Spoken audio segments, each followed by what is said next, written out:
Please, can you tell us what the sticking points are? Where is the negotiation?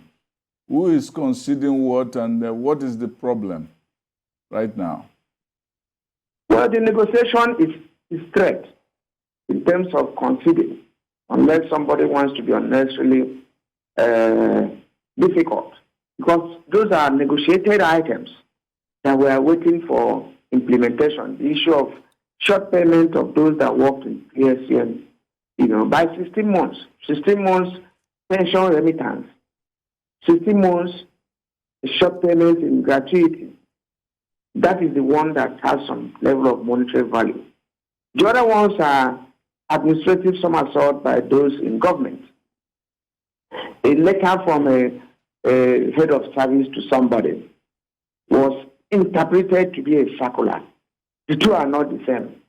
And I think all of them are seeing reasons to it. But the major problem was that various letters from the union for interpretation of what they were doing, was not acknowledged by the office of the head of service. And at the point of negotiation following the mediation by the Minister of Labour, they said they don't reply letters to unions. So you can see that was the communication gap that created the stalemate, in fact. So to a very large extent, I will tell you that,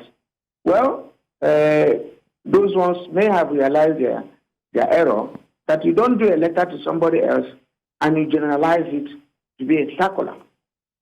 The other point on the issue of promotion was clear as well.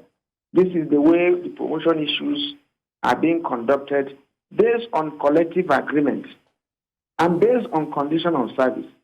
Should there be any, and that condition of service is subject to review by this December. If there is need for us to review the agreement, by December we'll review it. A certain board that was put in place, we have not even met with them, they have not even raised an issue, decreed that should be the other way around. And we say no, we should learn to respect the sanctity of agreements, whether business agreements, whether collective agreements, reached between social partners. Those are the issues, and they are straightforward. At the start of the warning strike, Comrade Ajaero, which was the one that your union embarked upon about 2 weeks ago. Can you hear me now? Please, can I get the volume, please? I can barely hear. Okay, let me try to increase the volume of my voice while we work on it from our end. I was asking that at the start of the warning strike about 2 or 3 weeks ago, the federal government had said the dispute then was between the NUEE and the Senior Staff Association. What do you make of that? Is that among the grouses that you have, or that your union has against the government to preempt or to call for this second phase of strike? They said the issues were what? Sorry.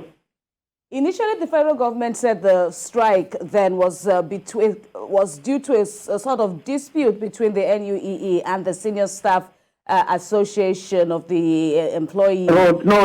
Before you go tell us about that, right? There's no issue between the two unions. The two unions took that action.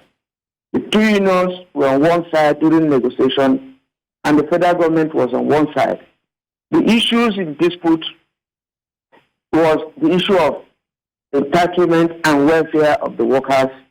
There was nowhere, either physically or written anywhere, where the two unions had issues on this issue. No issue at all between the two unions. It was the issue between the unions versus the PHCN and the federal government of Nigeria.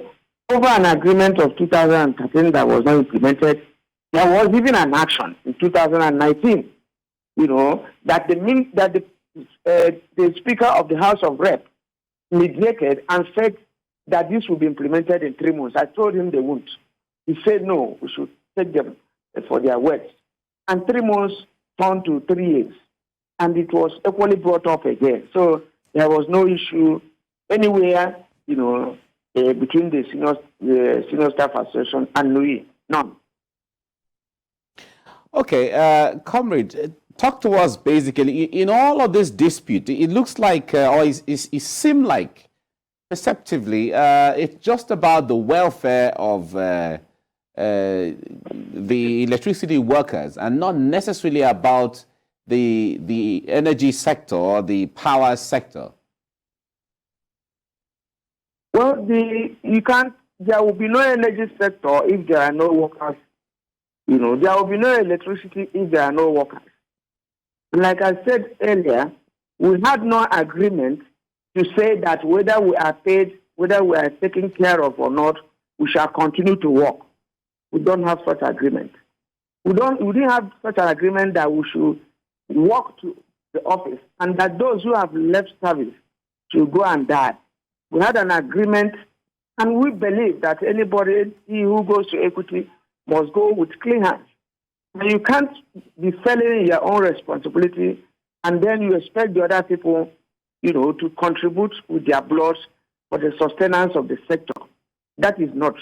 And if you understand the basis for the existence of unions, it is primarily for the interest of their members, you know, especially because if there are no workers, there will be no electricity sector.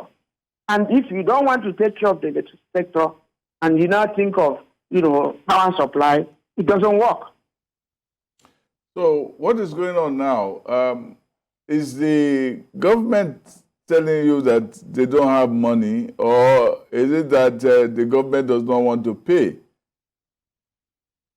Well, the part of government magic is that is the issue of whether the market operator, which was the product of the last agreement in 2019, that since there is the liquidation of PHCN, that the office of the market operator, which incidentally is domiciled with the Transmission Company of Nigeria, should foot the bill. Now, the market operator is saying that the BPE should foot the bill. Then there is equally the issue of, oh, we are going to remit only the pension deduction for 16 months. There were two components that was paid: pension deduction remitted to the PFAs and the gratuity component. And we now say, what happens to the 16 months underpayment in terms of gratuity? You know, those are some of the issues that we have now, you know, that are still flowing out from there. So we will now ask the market operator and the BPE and all those ones to go and meet and discuss it. And since that time, they seem not to have come with anything positive that will resolve this problem.